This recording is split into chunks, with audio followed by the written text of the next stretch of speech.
Olá, senhores educadores, muito boa noite. Sejam bem-vindos para mais uma noite de palestras aqui na Empreendedu. Eu sou Simone Serigato, estou falando de Jundiaí, São Paulo, e para a gente é uma imensa alegria encontrá-los aqui. Hoje falaremos sobre as 5 dicas indispensáveis para o empreendedor que o empreendedor deve saber sobre contratos. Essa noite, também convido quem está aqui a primeira vez a conhecer os nossos canais, as nossas redes sociais da Empreendedu. Estamos no Instagram, no Facebook, no LinkedIn, temos o grupo do Telegram e estamos aqui também no YouTube. Você que gostou e quer acompanhar os projetos da Empreendedu, por favor, curta aqui o nosso vídeo e se inscreva no nosso canal. Assim, cada vez que tivermos uma atividade, uma palestra, você poderá participar. Amanhã tem live também, então vamos acompanhando as atividades da Empreendedu para você, educador, que quer abrir seu primeiro negócio na educação, ou para você que já está atuando numa instituição de ensino e quer ser um professor referência, quer ser um educador de referência na sua região, na sua cidade, para que você possa construir as habilidades, ter os conhecimentos e ferramentas para isso. Tudo bem? A Empreendedu é uma empresa que fomenta empreendedorismo na educação. Nós trabalhamos tanto com professores, coordenadores, diretores, educadores em geral e também com instituições de ensino. Temos prestação de serviços e temos os treinamentos também que a gente oferece para que vocês possam receber os conhecimentos e ferramentas aí para empreender na educação, fazer diferente. Pessoal, essa noite quem vai estar conversando com a gente é o Dr. Felipe Serigato. O professor doutor Felipe Serigato, ele é nosso parceiro especialista aqui na Empreendedu, e toda vez que a gente tem aí uma questão ligada a contratos, ligadas a atuações e ferramentas de direito dentro da educação, a gente pede para o professor Felipe estar com a gente. Professor Felipe, muito boa noite. Boa noite, Simone. Boa noite a todos. Novamente aqui junto com vocês, é um prazer, né? Sempre que sou convidado pela Empreenda. E vamos tocar adiante aí um bom papo aí para passar muito conteúdo para o pessoal. Muito obrigada, doutor Felipe. O doutor Felipe, pessoal, ele é advogado, inscrito na OAB, ele é bacharel em Ciências Jurídicas pela Universidade Paulista de Jundiaí, especialista em Direito Civil e Processual, contemporâneo pela Universidade de Santa Cruz do Sul, pós-graduado em Direito Empresarial, sócio proprietário do escritório Serigato Advocacia, e ele é homenageado com o selo de referência nacional pela Agência Nacional da Cultura, Empreendedorismo e Comunicação. Ele escreve artigos também para a página da JUS Brasil e é mentor da página de notícias da JUS Jundiaí. Professor, doutor, você prefere ser chamado de professor ou de doutor? Pode me chamar de Felipe mesmo, viu, Simone? Pode chamar de Felipe, combinado. Vou deixar as formalidades aí para a sala de audiências aqui, é um bate-papo com muito aprendizado, né? Vamos tentar passar o máximo de conhecimento para o pessoal. Então, podemos começar, então? Vamos lá, então. Doutor Felipe, para a palestra de hoje à noite, eu gostaria de convidar a todo mundo que está participando, que está aqui escutando a gente, fale um oi para a gente aqui no chat, mande um oi, diga de onde você está falando, quais as suas expectativas para essa noite, para que a gente possa ir se conhecendo melhor e também atender as expectativas de vocês, né? Entregar o conteúdo que vocês vieram buscar aqui essa noite, né, professor? Exatamente, precisa ter bastante interação, tirar dúvidas, esse é o momento. Então, não fiquem quietos, vamos interagir todo mundo, e se surgir dúvidas no meio do nosso bate-papo aqui da nossa palestra, pode ir colocando aqui que em um momento oportuno nós vamos responder. Muito obrigada, professor. Bom, professor, a gente te chamou aqui essa noite, por que a gente teve a ideia de elaborar aí uma atividade dentro da Empreendedu voltada a contratos para empreendedores? Bom, Com os adventos da pandemia, muita coisa mudou, o cenário mudou em muitos mercados, principalmente no mercado de educação. No mercado de educação, houve uma movimentação, eu costumo chamar isso de ajustes, né? Houveram alguns ajustes no mercado. Alguns professores não se adaptaram à questão do remoto, presencial, e acabaram optando por iniciativas individuais dentro da profissão. Alguns foram para a questão de ser autônomos como professores particulares, outros começaram a escrever para o mercado de produção de material de conteúdo, um conteudista. Outros foram começaram realmente a produzir o próprio material digital, palestras, atividades, e-books sobre o conteúdo que ele domina, que ele tem conhecimento. Inclusive, tivemos atividades aí nos últimos dias com a professora Sandra Rigato, falando sobre como construir, né, um conteúdo de qualidade no EAD, e vamos ter também um treinamento mão na massa, uma oficina de como produzir e criar os melhores conteúdos de EAD com a professora Sandra. Se você tem um interesse, dá uma olhadinha na nossa página do Simpa, da Empreendedu, e se informe sobre o próximo treinamento. E então, professor Felipe, e aí o que acontece? A gente tem uma boa vontade muito grande, então você tem o domínio do material, você sabe como criar um e-book bacana, você sabe como criar material legal, você sabe como conduzir as aulas particulares para o bom rendimento dos alunos, tudo mais. Só que a primeira coisa que o pai do aluno pergunta para a gente, quando a gente começa a fechar um pacote de aulas, você tem um contrato? Exatamente. E por que é tão importante falar em contratos dentro de relações empresariais? Você acaba virando um empresário. Criando o CNPJ ou não, professor, a partir do momento que você é autônomo, que você faz uma atividade individual, você é uma micro, uma pequena empresa. Por que é tão importante, professor? Exatamente, Simone. Não é porque você não fornece algum tipo de produto que você não deixa de ser um empresário. A partir do momento que você passa conhecimento, que você fornece um serviço, não é só o fornecedor de produto que é um empresário, né, que é um fornecedor, também a pessoa que fornece serviço, que é no caso dos professores, no caso do advogado, no caso do engenheiro, né, dentistas, enfim, todos nós que temos uma certa formação e oferecemos um tipo de serviço, somos empreendedores, somos empresários, né? O que acontece é que, por muitas vezes, essas pessoas não estão preparadas na questão empresarial mesmo, né? Nessa questão de resguardo, nessa questão de se organizar contratualmente, né? E o contrato, ele ajuda demais todas as relações negociais, né? O contrato, ele é a base, ele é um instrumento que evita futuras desavenças entre as partes, ele estabelece direitos e deveres, né? Ele traz também as penalidades pelo descumprimento. O contrato tem que constar todas as regras necessárias para que essa relação comercial se desenvolva com transparência e tranquilidade, né? Além disso, ele traz também uma certa segurança jurídica, porque como que você vai prestar um serviço, e se a pessoa não efetuar o pagamento, se houver algum atrito em meio a questões da prestação do serviço, como que vai se resolver? O que ficou combinado? Ficou combinado só de boca? Né?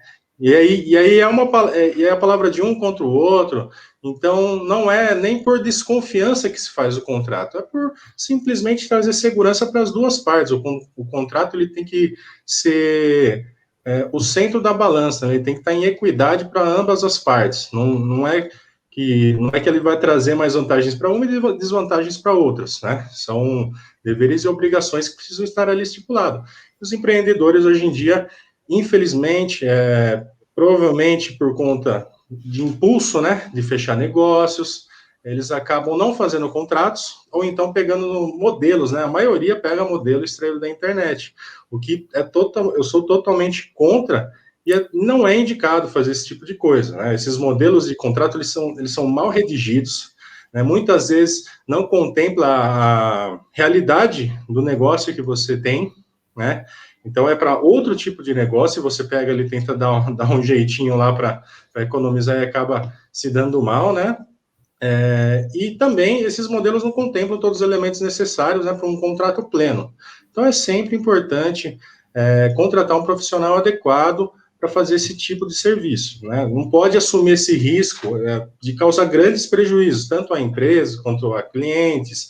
Essas divergências contratuais pode ser em interpretação de cláusula, por exemplo, não quer dizer que se faltar uma cláusula pode dar problema. Dá problema também. Só que existe também divergência no entendimento, na interpretação dessas cláusulas. Se não tiver bem nítido, bem claro para as partes, isso daí com certeza pode vir a dar um atrito judicial, né, um litígio, e aí você automaticamente acaba se queimando com seu cliente, demonstrando falta de profissionalismo, né, porque hoje em dia as grandes empresas, os grandes empreendedores, todos eles têm um contrato. Todos eles, todo lugar que você vai para fechar um negócio, né, tem contrato. Então, por que o novo empreendedor, a pessoa que está iniciando no momento, tem que fazer para não começar já com o pé esquerdo, né, para começar com o pé direito, demonstrar profissionalismo, demonstrar seriedade e passar segurança para o cliente também. Com Aproveitando certeza. também, a pandemia trouxe grandes oportunidades, né, principalmente para os empreendedores da área de educação. Muitos professores estão dando aula particular, né? Precisa ter contrato? Precisa ter contrato, regrando os dias, regrando os horários, os valores, o inadimplemento, a falta de pagamento, querendo ou não, é o ganha-pão do professor, né? Com Então, certeza. por mais que não esteja passando um produto, está passando um serviço, que é um serviço ainda bem caro e bem raro, que é o conhecimento, né?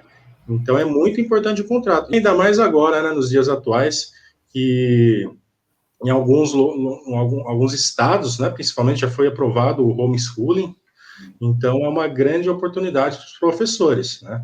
Com Então, certeza. se adiantar contratualmente, se organizar e abraçar essa oportunidade, né? Porque com certeza vai ser aprovado, já foi aprovado em diversos estados, né? E é uma oportunidade muito grande, porque essa educação domiciliar, né, o homeschooling, é um modelo que as famílias querem adotar, muitas vezes por não gostar de uma metodologia de ensino, enfim, né?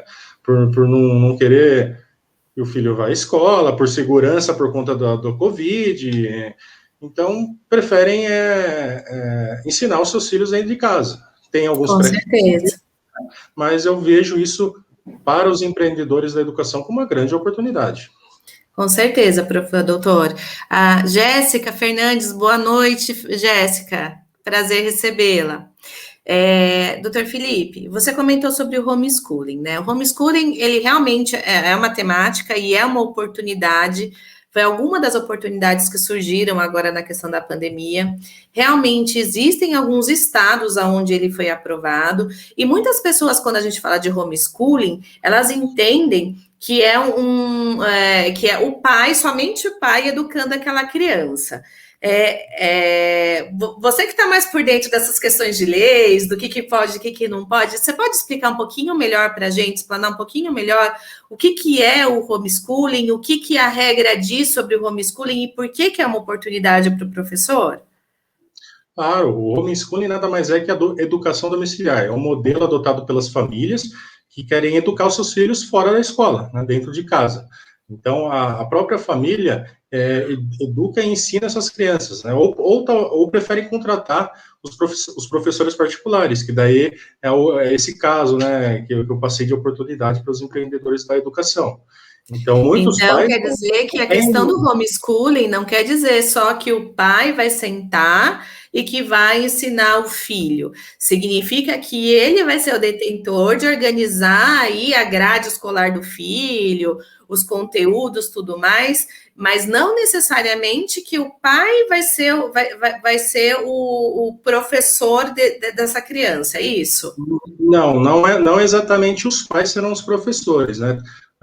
A lei traz, o projeto de lei, na verdade, traz certas determinações que os pais precisam respeitar. Por exemplo, se for um dos pais que for ensinar a criança, ele precisa ter ensino superior completo. É uma das determinações aí que consta no projeto de lei.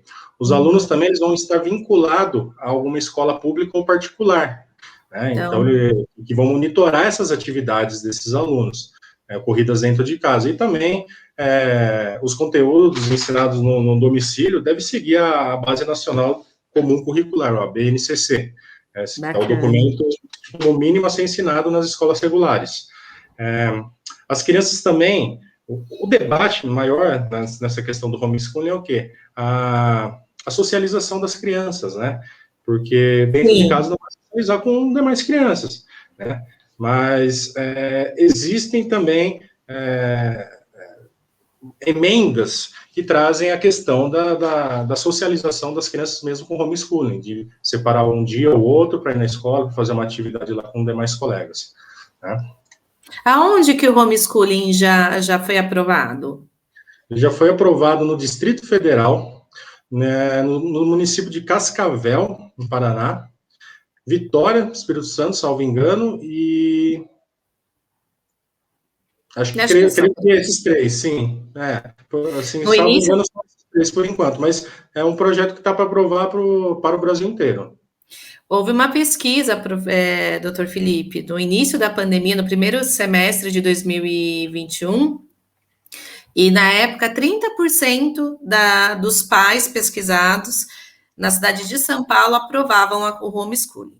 O homeschooling é um tema super polêmico dentro da educação, porque sim, a gente entende que a questão não é simplesmente aprender matemática, português, existem inclusive etapas da educação que é extremamente essencial o convívio das crianças com outras crianças e tudo mais. A gente não vai entrar nessa seara agora, a gente está falando apenas da questão de oportunidade de mercado, porque sim, né, a tendência é que o homeschooling de alguma forma cresça e que, de qualquer forma, a questão de reforço das aulas particulares tem sido muito requisitado agora nesse período, durante a pandemia, e acreditamos que ainda vai ficar aí pelo menos uns 2 anos no pós-pandemia, sendo necessária essas aulas de reforço para acompanhamento, por conta das aulas remotas e tudo que aconteceu até hoje, né?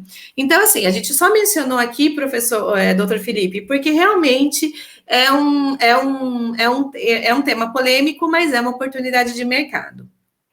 Temos também que falar que contratos também são necessários nas questões de parcerias, que hoje é muito comum dentro de qualquer mercado, né? As condições, né, a situação financeira dos pequenos empresários do país, está todo mundo tentando fazer parceria, se envolver de alguma forma em algum projeto. Em educação, isso sempre foi normal e agora está sendo cada vez mais. Agora, a gente está fazendo parceria com muita gente da internet que a gente nunca viu pessoalmente, e aí a gente escreve um e-book, publica no grupo do WhatsApp, e aí a gente pega um material bonitinho, faz lá e deixa na rede solto para todo mundo. E aí a gente também participa de seminários, faz palestra, faz um monte de coisa, sem ter nenhum contrato de parceria, sem ter nenhum termo e condições da parceria. E qual que é a consequência disso, doutor? Exatamente, Simone. O contrato, hoje em dia, ele regra tudo, né? O contrato é um documento muito antigo, inclusive na compra e venda de imóveis, né? Já existe há muitos anos a questão contratual. E ele regra tudo, todas as relações negociais, relações de consumidor. Se os empreendedores não se resguardarem contratualmente, podem quebrar, podem ficar com a empresa mal vista, podem passar uma falta de profissionalismo enorme. Eu, como trabalho muito na área de contratos, aqui no escritório nós fazemos diversos contratos para todo tipo de contrato, todo tipo de relação empresarial, comercial, enfim. Eu já vi muito empreendedor batendo aqui na porta do escritório, desesperado, por conta de uma cláusula mal redigida, por conta de um modelo de contrato que pegou na internet, por conta de ter pedido para uma pessoa que não tem tanto conhecimento, né, elaborar esse contrato. Então, esses riscos são enormes, né? A prevenção, o contrato, na verdade, ele veio para prevenir litígios. Ele é um tipo preventivo, né? E ali tem que constar as regras necessárias, tanto para quem está com o contratado, quanto pelo contratante, né? Pois é. Aí você pega, faz uma atividade lá, grava uma palestra para a internet, não sei o quê, uma palestra de forma gratuita, e aí você entrega para um canal que vai vender e não vai te repassar nada por isso. Ou então você distribui um e-book na rede, super lindo, não registra, não faz nada em lugar nenhum. E daí outra pessoa vem e simplesmente muda a cara do seu conteúdo e fala que o autor é ele. Então, a gente tem que se resguardar, porque o nosso conteúdo é um conteúdo intelectual, e conteúdo intelectual não pode ter cópia, certo? Exatamente. Certo, doutor? Exatamente, Simone. A dica número 1 das 5, né, que eu deixo aqui já para o pessoal é o quê? Sempre faça contratos. Não importa se vai comprar, vai fechar com um fornecedor, sei lá, de livros, um fornecedor de... feche contrato para tudo. Com o cliente, com o aluno, tá bom? Todas as relações que você tiver de grandes movimentações, lógico que não vai comprar lá um lápis, uma borracha, vai fazer um contrato. Mas todas as relações que você tiver que contratar pessoas, ou que comprar coisas, ou fornecer um serviço, faça contrato. Essa é a primeira dica. A segunda dica também é a questão dos tipos de contrato que cercam a atividade empreendedora, né? O primeiro de todos é o qual? O contrato social, né? O contrato social, basicamente, é a certidão de nascimento da sociedade. Se o empreendedor for trabalhar sozinho, tem que fazer aquele contrato que é o ato constitutivo. Mas se for trabalhar com demais sócios, precisa ter o contrato social. Essa certidão de nascimento da sociedade precisa estar contida todas as informações essenciais para essa sociedade, para não ter atrito entre os sócios, que seria o que? A porcentagem de cada um, a divisão de tarefas, quem vai ser o sócio majoritário, quem vai ser o responsável por tais coisas, né? Então, desde o começo, o contrato, ele regra direitos e deveres e obrigações entre as partes, começando pelo social. Tem também o contrato de prestação de serviços, que ele é muito importante. Ele é um dos documentos mais importantes de uma empresa e é o mais esquecido, né? Que é esse contrato de prestação de serviços. Isso acontece por diversos fatos, né? Falta de conhecimento técnico, provavelmente as pessoas acabam não fazendo, ficam normalmente naquela conversa de boca, né? Por uma conversa de WhatsApp, um e-mail trocado, fechando um negócio, e acabam não fazendo esse contrato de prestação de serviço. Isso causa muito desentendimento judicial também, porque quando você fornece um produto, quando você presta um serviço e não faz o contrato, se por um acaso uma das partes vier inadimplir com o que foi obrigado, como que se prova, como que você vem a receber sobre esse contrato? Como você recebe uma multa, como você recebe pelos serviços já prestados e que não foram pagos, né? O contrato, ele é um título executivo. Se ele for bem formulado, bem redigido, com todas as cláusulas, direitos e deveres, estiver assinado certinho, esse título executivo você consegue executar ele na justiça. Então, você consegue entrar com uma ação de execução, cobrando os valores devidos, cobrando a prestação do serviço, né? Então, ele é muito importante nesse quesito, né?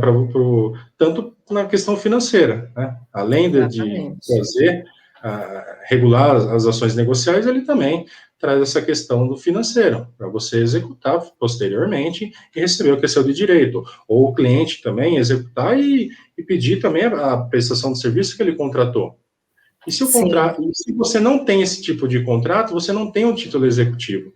E aí, se por um acaso isso virar uma discussão judicial, não ser resolvido amigavelmente, você vai precisar entrar com uma ação de conhecimento, levantar as provas, colocar print de WhatsApp, print de e-mail, de conversas e tudo mais, para aí o juiz entender, né, aquilo e julgar que realmente existe uma dívida. Mas olha o tamanho da trabalho. Volta. Exatamente. Se você tem um contrato, você não precisa falar para o juiz que existe, que o provar para o juiz que existe uma relação negocial e tudo mais, que existe uma dívida e tal. Se você tem um contrato, ele em si, por ser um título executivo, você já consegue executar ele direto na justiça e receber esses valores. Consegue fazer várias coisas, consegue adicionar o nome da pessoa nos órgãos de proteção ao crédito, você consegue penhorar bens, o juiz ele dá vários caminhos, né, para você. A lei, na verdade, dá vários caminhos para a execução desse contrato, né? E para a questão, por exemplo, das aulas particulares, sempre tem a questão, pessoal, se vocês tiverem alguma situação, coloca aqui no chat para a gente que vocês já passaram por falta de ter um contrato que legalize, que explique aí os termos e condições de serviços de vocês. Coloquem aqui no chat. Na educação tem muita questão da hora-aula, que é uma questão que muitas vezes traz algum tipo de atrito entre os pais de alunos e os professores. O professor, normalmente, a hora-aula do professor, normalmente, não é 1 hora, é 45, 50 minutos. E eu já vi casos de pai querer descontar do pagamento os 10 minutos que faltavam, de querer fazer as contas, porque o filho dele não tinha 1 hora de aula, tinha 50 minutos de aula. Então, essa é umas questões mais comuns que acontecem, mas existem durante vários momentos do negócio, né? Do negócio, quando você realmente publica um livro, quando você pode ser um e-book ou um livro, ou quando você é um conteudista, né?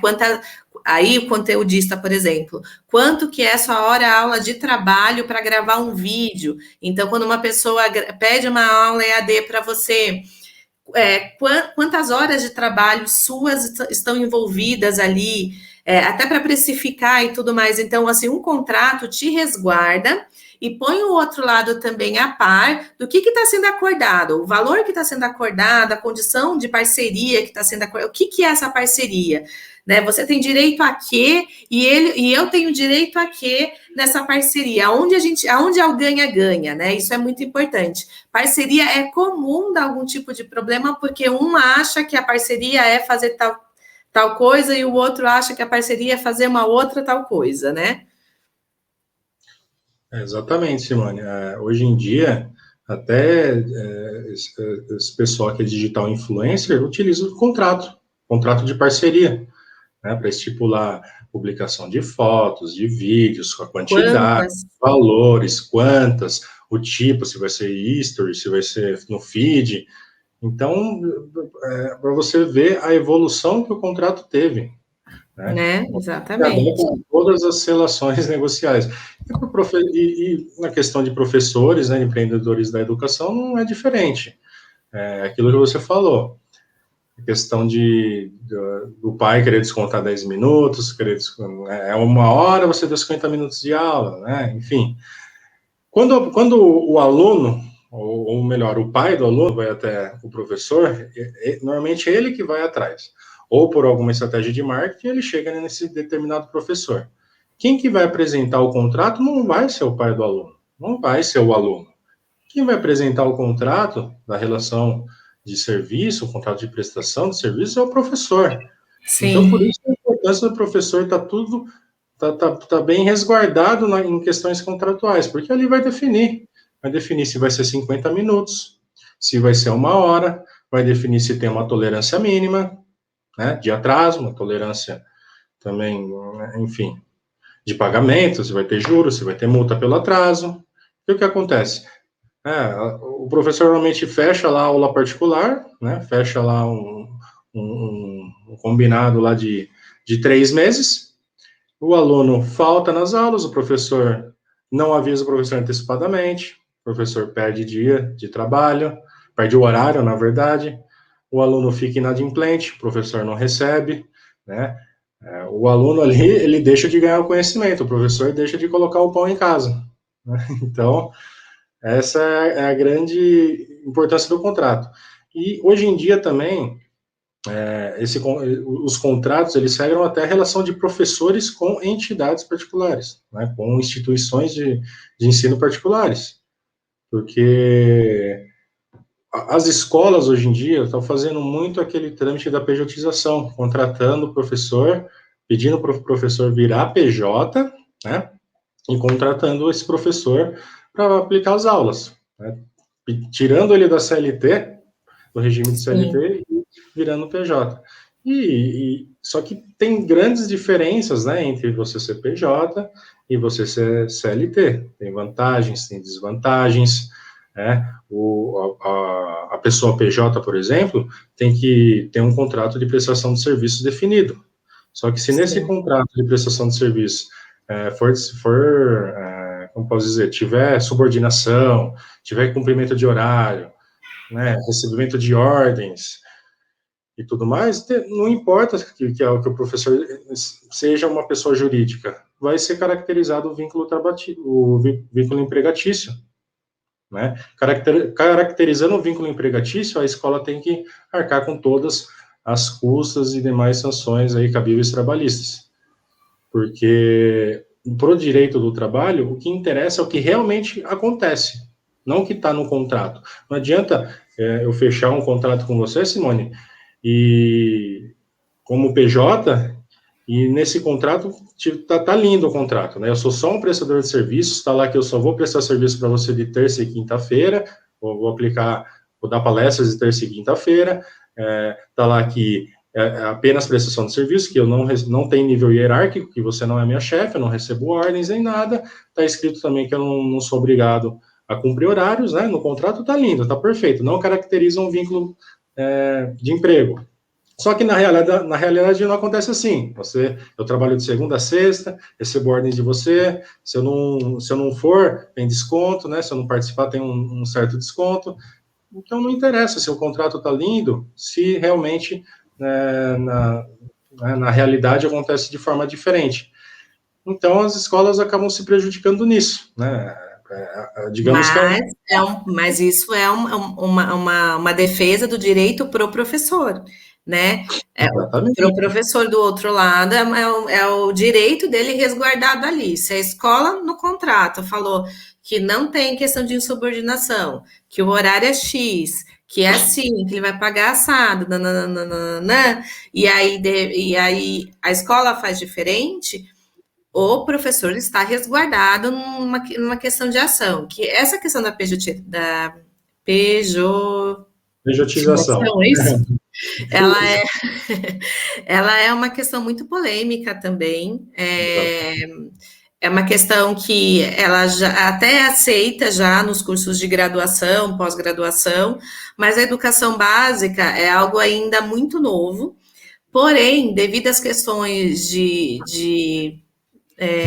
tributárias, uma série de outras questões, cada vez mais escolas menores estão sendo obrigadas até a entrar nessa condição por conta de encargos. Né? Então, para elas se manterem ativas, não, assim, não a escola é Max, a escola é vilã, porque ela está fazendo isso. Não é, gente, é uma questão de pressão de mercado.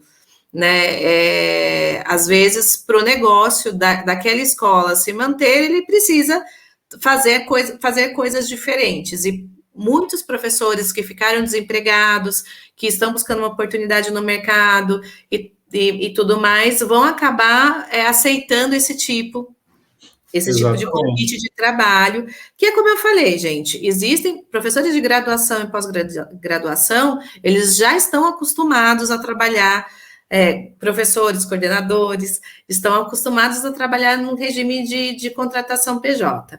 Mas, para a educação básica, tudo isso é muito novo. Então, caso você seja convidado a trabalhar nesse formato, se informe bem e, principalmente, exija um contrato, para que você saiba no que você está entrando e o que esperar e o que eles também estão esperando de você.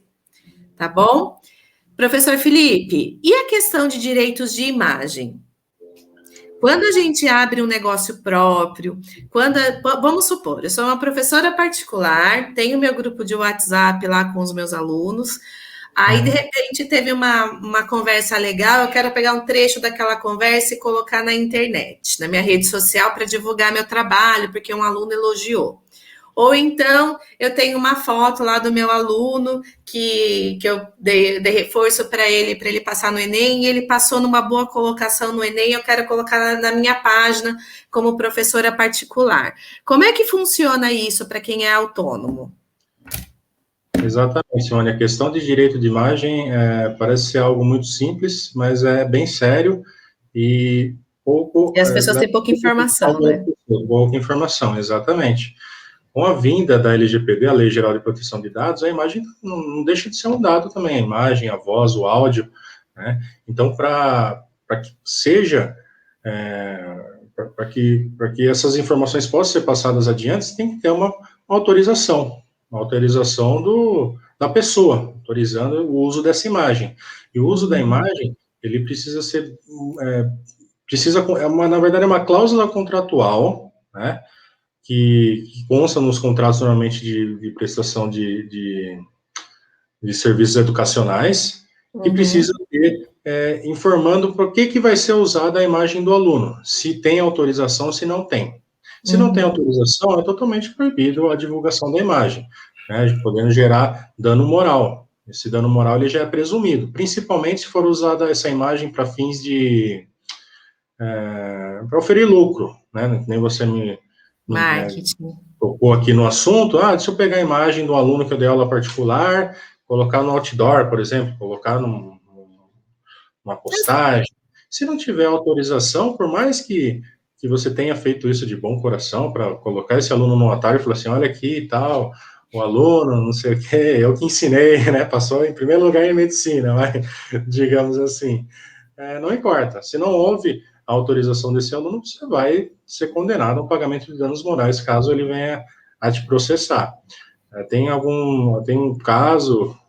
casos que eu até citei na última palestra, parecido, né? O aluno passou lá nos vestibulares, passou em primeiro lugar em medicina, e a escola colocou a imagem dele num outdoor, assim, né? E essa escola foi condenada ao pagamento de 50 mil reais por danos morais, né? Já um dano presumido, por estar oferindo lucro usando a imagem desse aluno como uma propaganda, né? Sem autorização dele. A escola ainda rebateu, falando que existia a previsão contratual do uso da imagem e tudo mais, só que a partir do momento que o aluno sai da escola, quebra-se o vínculo ali que ele tem de contrato.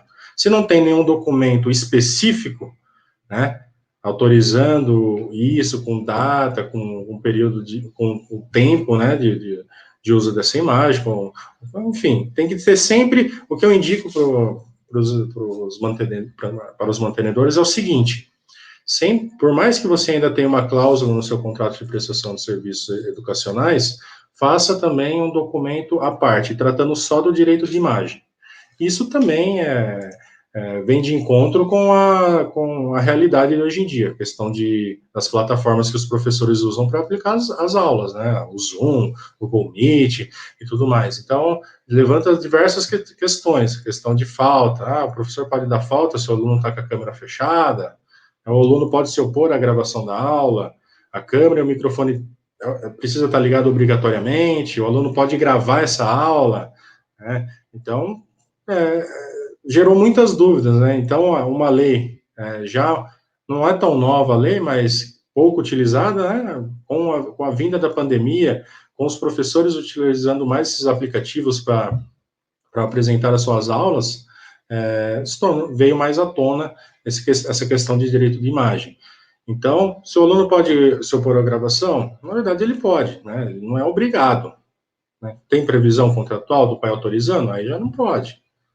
Né? Então, é algo que está ali estipulado em contrato. Agora, se não tiver autorização, o aluno pode assistir a aula com a câmera fechada. Se a aula for gravada e publicada, divulgada a outros alunos, enfim, em outros locais, precisa ter a supressão da imagem do aluno, do áudio dele também. Né?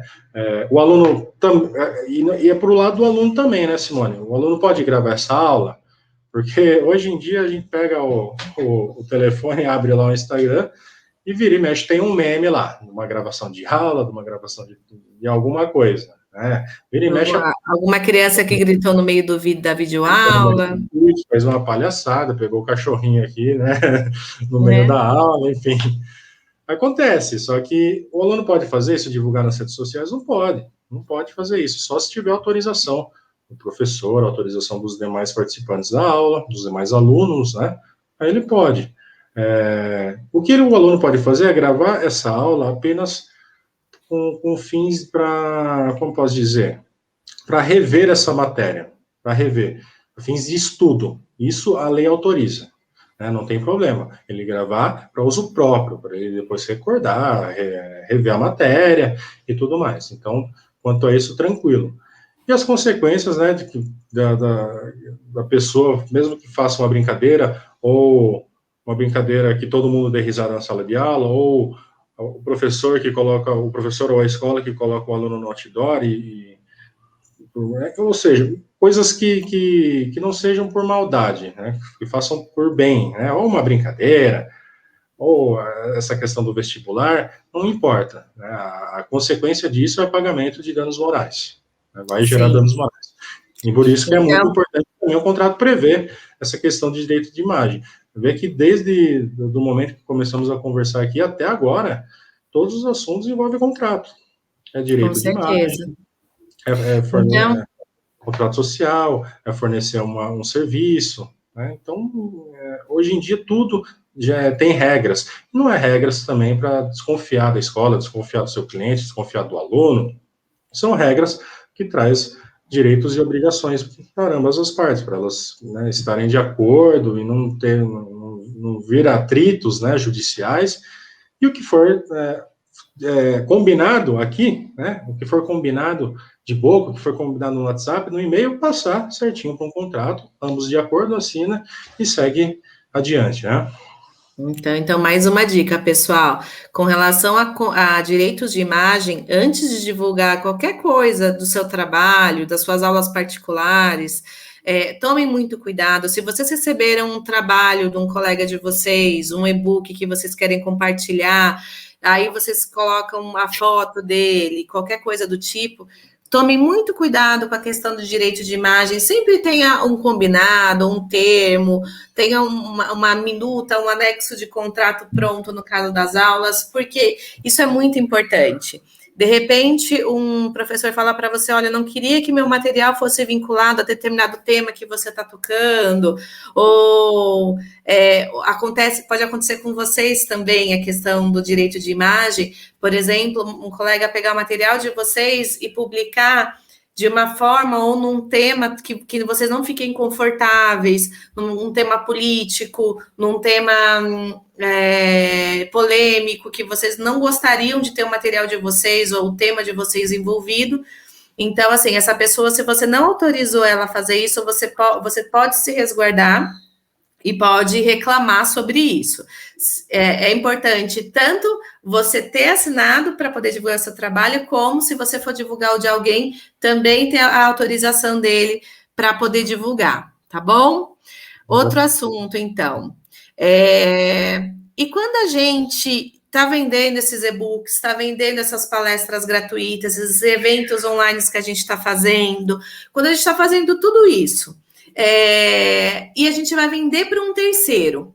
Então, a gente vai vender para um consumidor, para uma pessoa que está lá na ponta, que não sou nem eu e nem a pessoa que está aqui, o palestrante que está comigo, o meu parceiro, ou então sou eu sozinha, trabalhando aí meu conteúdo, meu material. Quais as principais coisas que eu tenho que ficar de olho com relação a contratos com o consumidor? Ah, entendi, Simone.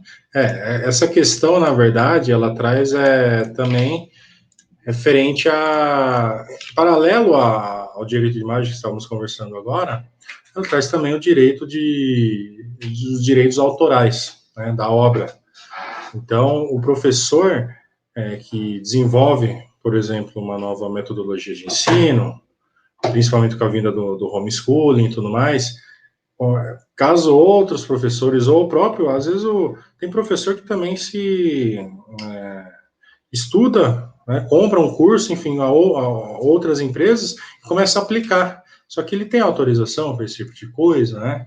Então não é bacana.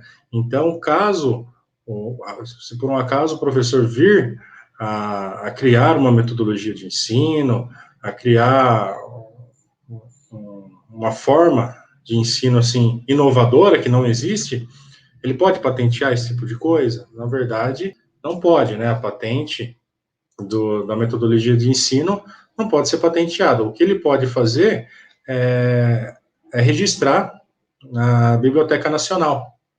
Né? Aí já não entra a questão de patente, entra a questão de direitos autorais.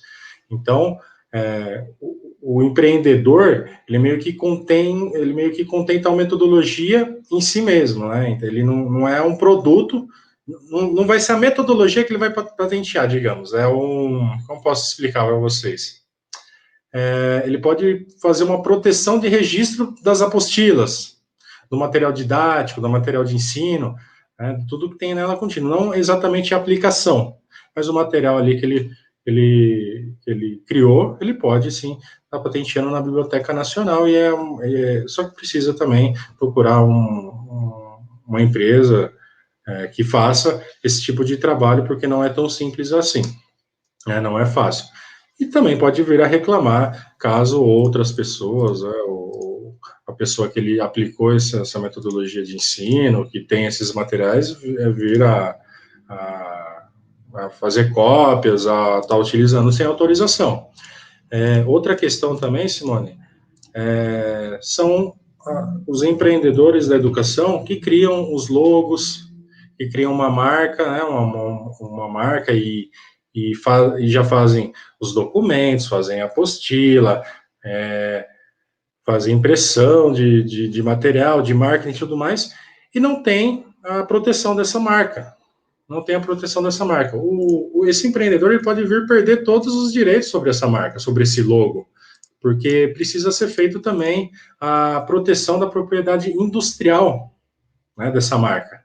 Essa proteção de propriedade industrial, ela é registrada perante o INPE, né, e te traz também uma certa seriedade da sua marca, né, uma marca protegida. Porque se por um acaso uma outra pessoa vê lá a sua marca e tiver a mesma ideia que você, de logo, enfim, criar um logo exatamente igual, ou um nome exatamente igual, ela pode vir a registrar primeiro que você é essa marca, e aí você pode ter dor de cabeça depois. Porque até você provar que você entrou com essa marca, um pedido antes e tudo mais, pedido não, que você já utilizava essa marca, você pode se complicar. Você pode perder todo o material investido de marketing, todo o material de logo, design, enfim, tudo isso você pode ser perdido. Então, é muito importante também essa questão da propriedade industrial, da propriedade intelectual, o registro, né, da metodologia perante a Biblioteca Nacional, o registro da sua marca perante ao INPE. Então, é uma outra dica que eu deixo aqui também para os empreendedores nessa questão, tá? Registrem as suas marcas e se criou um método novo de ensino, faça o registro também. Não deixem de... às vezes pode achar uma baboseira, mas não deixem de ganhar dinheiro por conta disso, né? Já a questão indo mais para a questão de direito do consumidor, Simone, a prestação de serviços educacionais, ela vem de encontro com o Código de Defesa do Consumidor, porque fornecedor é quem está prestando um serviço, certo? E está recebendo por esse serviço. Então, se o aluno se vale do Código de Defesa do Consumidor, e quem está empreendendo precisa ter atenção máxima aos artigos de lei. Não aos artigos de lei, mas se resguardar, ter conhecimento sobre o que pode e o que não pode, né? Quem fornece o serviço, ele tem dever de prestar informações sobre esse serviço fornecido. Como que você fornece essas informações? Através de contrato, né? Tem lá, quando nós fazemos o contrato, elaboramos, tem lá, normalmente é o item 1, né, objeto do contrato. E ali você vai estipular todo o seu serviço, o que você vai prestar ali. Além disso, promover a segurança e integridade da criança. Você responde objetivamente por qualquer dano que esse aluno vier a sofrer, Se ele vai ter uma aula particular na sua casa e cai lá, me racha a cabeça, pelo amor de Deus, e quebra um braço, você responde objetivamente. Né? Então, você tem que ser a aplicação da aula, se não for online, né? Precisa ter também, trazer toda essa segurança para o aluno. Prestar serviço educacional conforme previsto no contrato também. Né? Não vá fazer nada diferente do acordado. Se for fazer algo diferente, faça um adendo, faça um aditivo contratual. Outra coisa, se atentar no artigo 6º da Lei de Anuidades Escolares, né, que são proibidas a suspensão de provas escolares, retenção de documentos escolares ou aplicação de qualquer penalidade pedagógica por motivo de inadimplemento. Então, se o pai do aluno normalmente ficar devendo na escola, tiver em atraso com as parcelas, precisa ficar atento quanto a isso também. Não pode penalizar o aluno quanto a isso. Isso gera dano moral e já tem processos do tipo. Parece até um absurdo, mas tem muita gente que não tem conhecimento. Com Né? certeza, doutor. E a gente também tem que ficar de olho no que, se você, a partir do momento que você está vendendo alguma coisa para o consumidor final, você também tem que ficar atento ao que já é lei e o que está contido ali dentro. A gente vê algumas palestras, algumas atividades online que eles garantem que em 7 dias, se você não gostar daquela atividade, daquele conteúdo que você comprou, daquele conteúdo EAD, eles garantem que em 7 dias eles te devolvem o dinheiro. É que eles são bonzinhos, doutor? Na verdade, a lei traz isso, né? Tem essa lei do arrependimento para compra somente por telefone ou online, né? Pessoalmente não existe isso. É somente compra online ou por telefone. Então, muitas pessoas compram cursos naquelas plataformas como a Hotmart, Monetize, e o que acontece? Tem muita empresa, né, que fornece curso que faz o seguinte, libera metade do conteúdo assim que você compra e a outra metade depois dos 7 dias. Querendo ou Isso não, pode? não pode, é uma prática abusiva. É uma prática abusiva e totalmente vedado pelo Código de Defesa do Consumidor. Então, uma Então, vez que você se propor a vender um produto, um conteúdo, um livro, por exemplo, um e-book, doutor, a pessoa pode comprar e depois de 7 dias falar que não gostou e devolver? qualquer produto ou serviço, Simone. Eu tenho um Por caso isso é assim. importante a questão de direitos autorais, né? Exatamente. Eu tenho isso aqui. Eu tenho casos assim aqui no escritório de pessoas que compraram um curso, acabaram fazendo o curso dentro dos 7 dias e não gostaram. Não gostaram do curso. Por mais que concluiu, não gostou do curso, não agregou em nada e pediu cancelamento. E aí tem empresa que não restitui. E aí, em todas as ações, eu consegui a restituição desse valor, porque a lei é bem clara quanto a isso, né? Então, não tem o que se discutir. Questão de e-book também. Ao mesmo tempo que isso é prejudicial para quem está vendendo, né? Porque, poxa, 7 dias a pessoa vai lá, vê meu curso e cancela. Também a empresa se resguarda. Quem fornece o curso, quem fornece o e-book se resguarda. Caso tenha ali o registro desse e-book, caso tenha ali a proteção dessa marca, a proteção do material utilizado. Porque se porventura uma pessoa de má fé comprar o seu curso, comprar o seu e-book, copiar tudo, começar a divulgar, espalhar, ela vai ser penalizada. Né? Então, com certeza aí a empresa, a pessoa que forneceu o e-book, vai receber muito mais do que o curso vendido aí, em questão de indenização, por litigância de má fé e tudo mais. Por isso, toda vez que a gente tiver a ideia de empreender e pensar em vender para consumidor final, a grande maioria das formas de empreender envolvem o direito do consumidor, estejam atentos e contemplem isso dentro dos seus contratos de prestação de serviço. Por quê? Se a pessoa comprou seu e-book, comprou sua palestra, dentro de 7 dias ela solicitar para você que não gostou, de alguma forma você vai ter que devolver esse valor para ela, né? Então, isso faz parte do direito. Isso é certo? Não, isso faz parte do direito do consumidor. Tá? E se vier, né, o doutor Felipe pode falar melhor que eu, se vier a ter uma questão de litígio que vá na justiça por conta disso, você acaba tendo que indenizar muito mais do que só o valor do curso, porque tem, às vezes, os direitos morais, pagamento do valor do advogado do outro, envolve uma série de outras custas, né, doutor? Exatamente, né? Para você, qualquer pessoa que vai entrar com um processo que não seja obtentora da justiça gratuita, paga as custas judiciais, não é? Se vier a ser condenada, perder a ação, paga também honorários de sucumbência, que é em torno de 10 a 20% sobre o valor da causa. Então, é um gasto muito, muito alto, né? É um risco grande.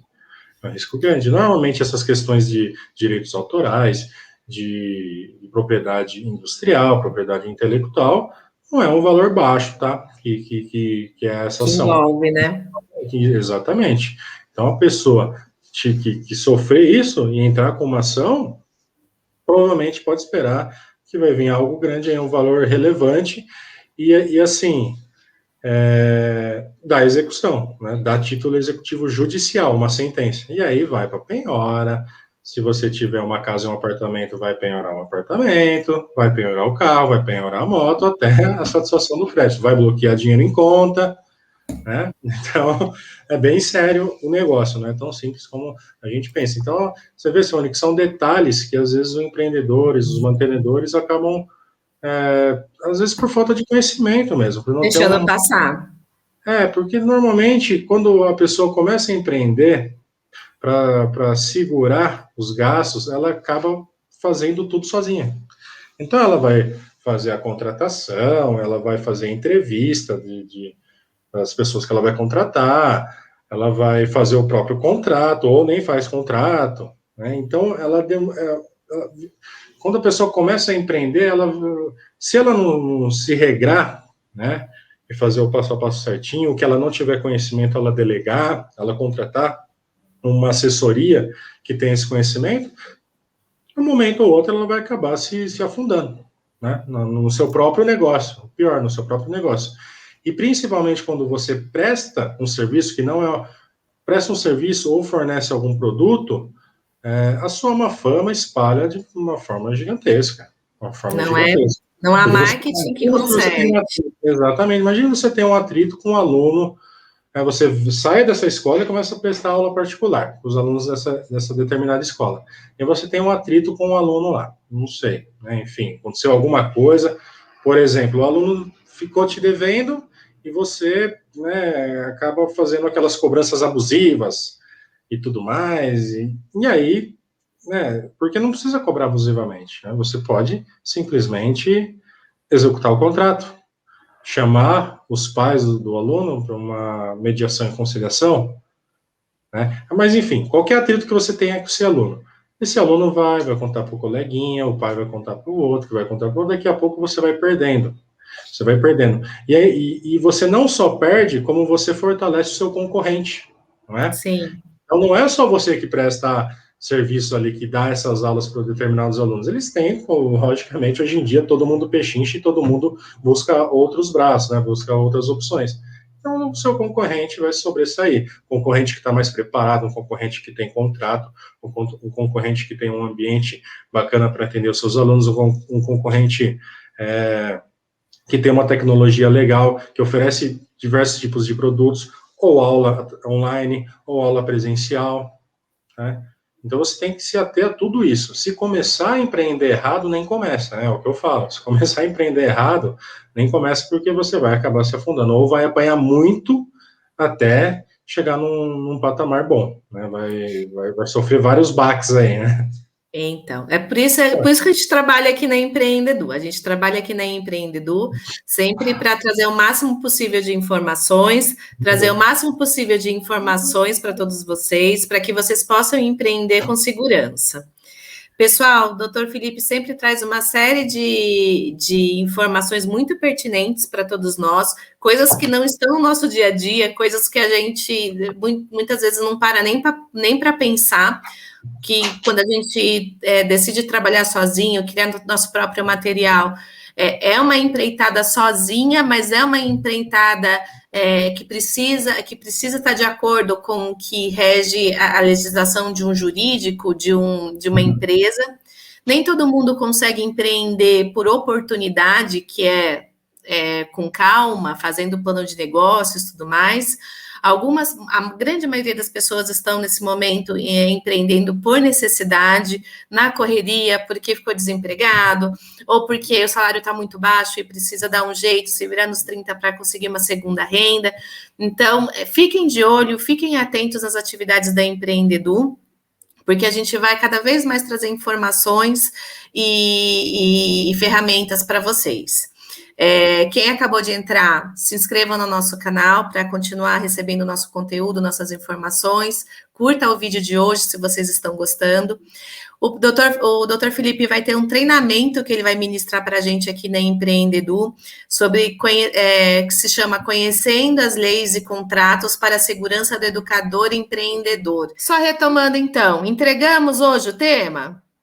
Sim, Simone, eu acho que conseguimos aí ser bastante elucidativos com o tema, com as dicas, e espero todos também no nosso treinamento pago, que basicamente vou pegar junto ali na mão do empreendedor, nós vamos fazer, repassar todo o conhecimento em questão de contratos, né, tudo que o contrato precisa ter, como ele precisa ser formulado, né, a didática, as leis que são necessárias, o empreendedor está estudando para formular o seu contrato. Então, espero todos lá. É sempre um grande prazer aqui falar com vocês.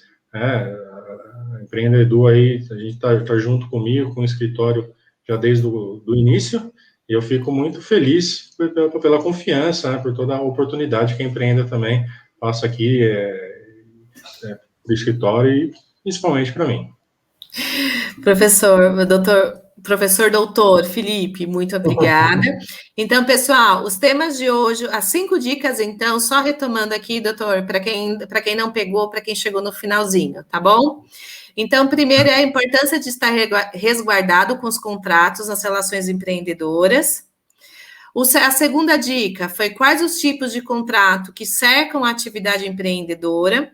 Então, qual a importância de tê-los?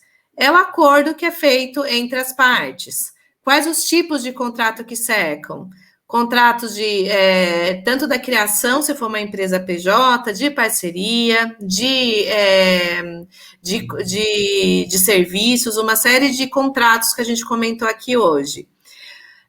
Terceira dica, atenção aos direitos de imagem. Quando você for fazer um contrato, tiver um contrato ou for estabelecer um contrato de obra, de obra, ou então quando você presta serviço para alguém, né? Quais os direitos de imagem que estão acordados, o que pode ser divulgado ou não. Atenção ao direito do consumidor, é a quarta dica, então ficar atentos ao que a lei rege, que pode, que não pode, com relação ao trâmite aí de compra e venda de produtos e serviços. E a quinta, atenção aos direitos autorais, que o professor Dr. Felipe falou para a gente sobre como resguardar os seus direitos com relação à autoria de suas obras. Entregamos então, professor? Exatamente, Simone. Material entregue, dicas entregues. Espero que o pessoal faça bom uso, né, na empreitada do empreendedorismo e consiga fechar bons negócios, né, se resguardando juridicamente. Bacana. Pessoal, a gente está deixando aqui do lado também o link para quem participou até o final, para a gente gerar o nosso certificado da noite de participação na atividade. Só recebe certificado quem preencher aí o link, pessoal. Cliquem no link. Fica o convite também para continuarem acompanhando nossas atividades aqui na Empreendedu. Nosso convite para participar do nosso grupo exclusivo de empoderamento para o empreendedor no Telegram. Participem, entrem, façam parte.